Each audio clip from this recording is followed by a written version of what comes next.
Hey guys, welcome back to the channel. Today is Friday, October 23rd, 2020, and this is the Flight Sim News. So, a couple of viewers had pointed out to me that things are getting pretty rocky over at the Eagle Dynamics forums, because I guess they've changed it and now it's a different forum. And I never really used this all that much, but it definitely looks pretty like, I don't know, 2004-ish. Not sure why they changed everything and what the deal is behind it, but clearly people aren't happy. And a lot of people were complaining that it was just harder to deal with, and a lot of things aren't read the same way and whatnot. But I don't use them, so really doesn't affect me that bad. But I just wanted to point out that Eagle Dynamics does have a new forum, and I'd imagine it's going to take some getting used to for some of you guys that are used to the old forums.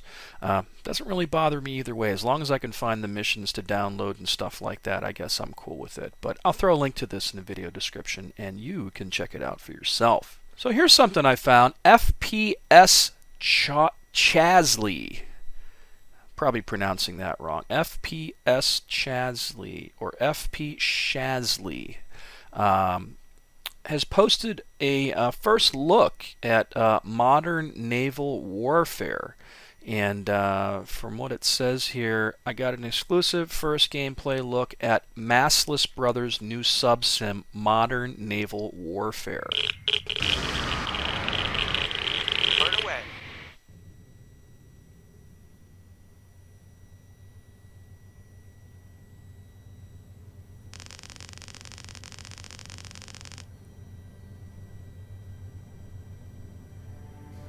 Hey everyone, FPSchazly here, and welcome to Modern Naval Warfare, the latest sub-sim under development by the Massless Bros. Yes, I had the chance to speak with Demetrius Massless earlier today, the lead game developer. Well, we had a chat conversation. Hopefully in the future we could do a live conversation. But this is their new game, Modern Naval Warfare. We can click on it and get a report from Sonar, report all our contacts here. Sonar bearings, sir.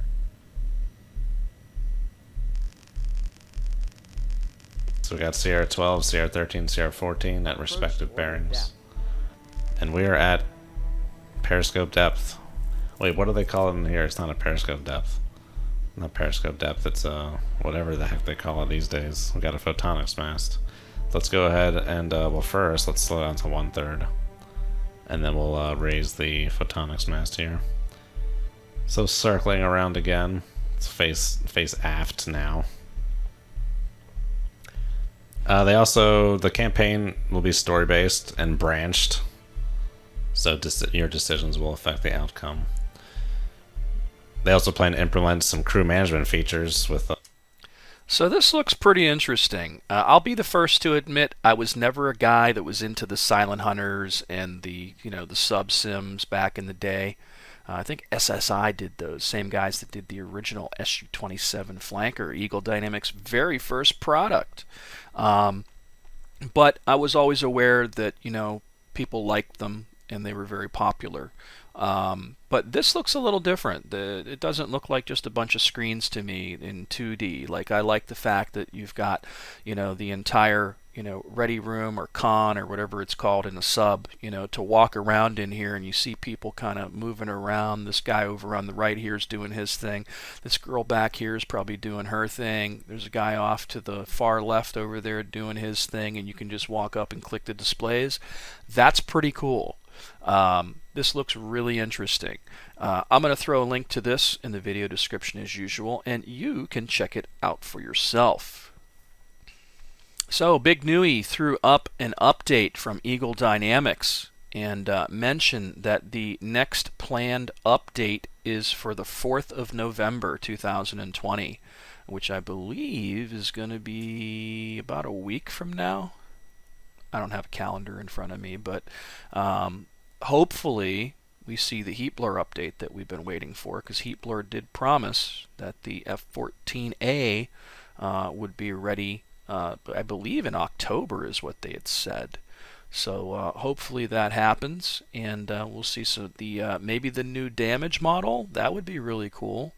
The World War II Warbirds damage model, and some of the new AI changes that they made to the Warbirds. That's something I'm actually looking forward to. I want to see how that compares with the IL-2 stuff.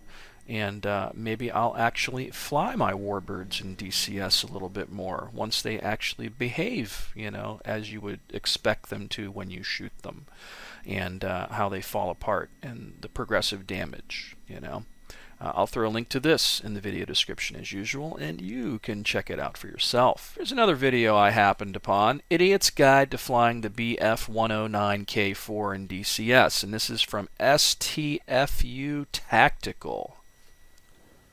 Welcome to the Idiot's Guide to the BF-109K4 in DCS. Going to cover basic engine startup, taxi, takeoff, and landing. It should be plenty to get you in the air and let you see how to fly it, some of the common mistakes people make and trouble they have getting started. I won't get too much into weapons except for how to activate them. So let's go ahead and get rolling with it. The gauges that you need to concentrate past a certain point, you'll see it jump quickly up to 1.8, and you'll notice the gauge on the left is sitting at 0. That means MW50 is not active. The switch right here activates the MW50 injectors. They're still automatically controlled, and now once the throttle gets past a certain point, the boost jumps up, you'll see the gauge go up. You have a limited supply of MW50. If it gets too low, that gauge will drop down. You need to start backing out. You'll also need to watch your temperature while running MW50. Your temperature gauge will climb while I gotta admit, I really like this guy. I like the southern drawl, Sounds like a good old boy teaching you how to fly. Kind of what you would expect an instructor, to kind of sound like, depending on where you would do your training back in World War II, even though this is, a German plane, I guess, but, I like it. I like it a lot. He's only got 38 views so far, and like 50 subscribers, but, I checked out his stuff. It doesn't look bad, and again, I'm always trying to give people some love out there that are, doing their best to help further the community and flight sims in general, and I thought this was a very good video to highlight. And again, it's STFUTactical, and it's his Idiot's Guide to Flying the BF-109K4.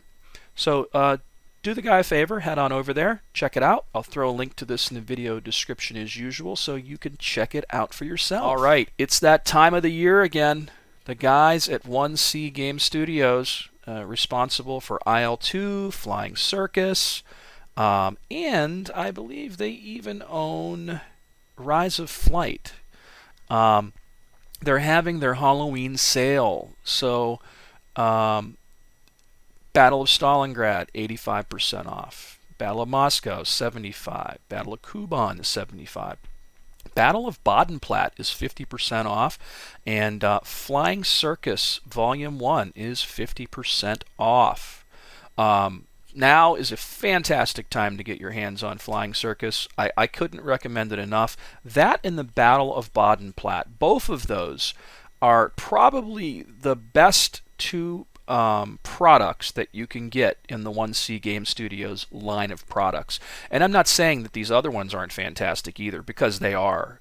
There's some really cool planes in the Battle of Kuban. There's some really cool planes in the Battle of Moscow. There's some really fun stuff in Battle of Stalingrad, all of which are well worth that 75 to 85% off price of admission. So let's hop on over to the web store, and as you can see, $39 is what you're looking at for Battle of Bodenplatte Premium Edition. Well worth it, because I would have to say I wouldn't get it without the P-38 and the FW-190D9 Dora. Those are two fantastic planes, and the P-38 alone is a must-have in the IL-2 Great Battles platform. It's just a must. It really is. It's fantastic. Standard edition is only $24.99. If you can't swing the $40, you still can't go wrong with that, because there's still 8 fantastic planes in here. There's a 51D, a 47D, a Spitfire, a Tempest, a BF-109 G14, a BF-109 K4, a Focke-Wulf 190 A8, and the ME-262. You really can't go wrong with either of these options. But if you go back to the original Battle of Stalingrad, like, holy crap, the premium edition is $11.99. That gives you all 8 of the regular planes plus these 2 collector's planes. Or $7.50 for the standard edition. Man, if you just want to get into World War II stuff, and I've said it before and I'll say it again, it doesn't get any better than the 1C Game Studios Great Battles series. It really doesn't. All of these are interchangeable, which is really nice. So if you bought Battle of Stalingrad, you can always buy those extra planes later if you wanted to, if you didn't like these 2 planes. And personally, I don't have any love for those 2 collector's planes. I don't own them. I have just the standard edition of Stalingrad, and that's what I started with and cut my teeth on. In the Great Battles series, that is. I've flown sims for years before that. But if you go to Kuban, so Battle of Kuban, $19.99. Still a really good value. Or standard edition, $12.99. Battle of Moscow. This is the one I think I enjoy the most after Battle of Baden-Platte, Battle of Moscow, because there's a P-40 in there, and there's also the MC-202, the Maki collector's planes. And I can't recommend enough how much fun that little Maki is. I really enjoy that plane. And then you get the standard edition for $12.49 that has 8 planes outside of those 2 collector's planes. But again, it's really a good time to jump into this. Flying Circus, Volume 1. It's got, I believe, 10 planes? I can't remember. It's been so long. I want to say there's 8 to 10 planes in here, and these are all the planes that were in the original Rise of Flight. And then people complained, oh, you know, there's no single-player stuff. They added a few campaigns, as I recall, to Flying Circus Volume 1 now. So there is a good variety of single-player content, and it's fantastic fun online. For $40, it's not bad. It's definitely worth the price of admission. And then I believe Tank Crew. No, they didn't do much for Tank Crew. That's still a lot right now. But if you're missing any of the collector's planes as well, now wouldn't be a terrible time to get your hands on some of those, because P-38 is only $10 right now. You don't have to have Battle of Baden-Platte to get the P-38. If you had Battle of Stalingrad, you can pay $10 and get the P-38. Not a bad deal at all. That Spitfire is also really nice too for only $5. And then P-40, $2.99. Holy cow. I thought they had the M202 in here, but I'm not seeing it.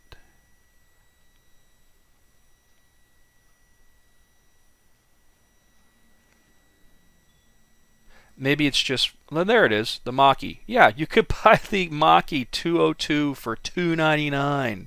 What are you waiting for, man? If you bought the P-38 and the Maki, and then, like, you know, Battle of Stalingrad, talk about, like, you know, a lot of fun on the cheap. Not bad at all. But again, check these out. They're supposedly having a sale on Steam as well. Oh, and then last but not least, I can't believe I almost forgot to mention this. You can get the original Cliffs of Dover Blitz for only $6 right now. And for the first time, Desert Wings to Brook is on sale. It's not a huge discount. I still think it's a little bit much for what you get. You do get a lot of stuff. There's literally 40 flyable types of planes in there, which is a lot of variations on the same plane too.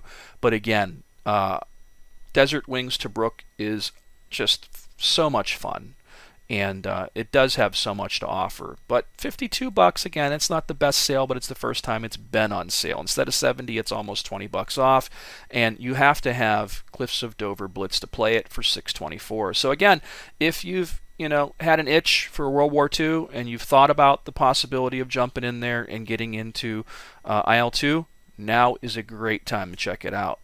I'll throw a link to this in the video description as usual, and you can check them out for yourself. Now, here's something that is really big news that I just happened upon and didn't realize. So, Sorrel Row Production is creating a campaign.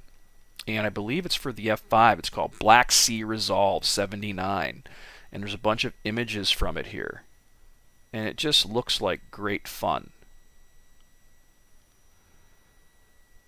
And they go on to say, I found their Facebook page, those exciting moments when you're waiting for your content to be published by Eagle Dynamics. I hope you will enjoy this campaign.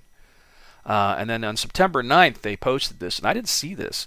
A 2 years long project is getting close to being released to the members of the DCS community. Black Sea Resolve is a story-based campaign that will test your air-to-air and air-to-ground skills in a variety of missions while you confront the Soviet Union forces in the emerging conflict. It is the 1st of March 1979. Your F-5E squadron is being deployed to Krasnodar to support the UN resolution for the independence of the former Soviet Union provinces. In a rather moderate response, the U.S. President Jimmy Carter and other NATO countries are deploying a force consisting of elements from the 9th Infantry, 6th Cav Air, and a mile from the 1st Marine Division. USAF is prepping 3 squadrons of F-5E and 2 squadrons of F-4E to provide air support. My understanding is I'd asked the question, and I guess this is in the hands of Eagle Dynamics right now. If it passes their checks to publish it, then it will be added to their website, and you'll be able to buy it. My guess it'll be $10 to $15 like most of the campaigns, but if you're looking for something different, this does look like it's going to be a lot of fun. Definitely excited about this, so I will throw a link to this in the video description as usual, and you can check it out for yourself. So lastly, Baltic Dragon made a post the other day, and he says, while speaking of the A-10C II tank killer, I thought it would be good to give you a small update on Iron Flag campaign. We're hard at work reviewing 7 missions that are already done to make sure they are in line with the upgraded Hog, and we're building the final 3. The campaign will be playable both in new and old A-10, though it's going to be optimized for the 2. No ETA yet, but we're getting there. So that's the list, I believe, of missions. Looks pretty cool. As always, the Baltic Dragon stuff is always good fun. So that's it for the Flight Sim News for today, guys. As always, thanks so much for watching. Please subscribe to the channel. Feel free to hit that like button. And until next time, guys.